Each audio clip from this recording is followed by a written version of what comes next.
So getting involved in Nebula is pretty simple. At the end of the day, you could contact me, you could go through the Quantico Cyber Hub. One of the things that we do have is we have a portal for what we're calling the beta use program for Nebula. And right now we've developed a software factory. We have a development platform, TrueStacks, which is a DevSecOps orchestration platform. But now we need customers to come in and use the facility, right?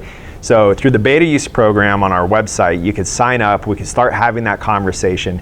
And the reason it's really important is because we need to customize this. Every customer we work with, every mission we work with is going to be different. We are a customized solution tailor-made for whatever you need, right? So we provide a framework, customer comes in, we tailor it, and then it's perfect for their particular mission. But we need people to do that. Whether you're in the Department of Defense, US government, we really don't care. This is for America, this is for our government, for our war fighters.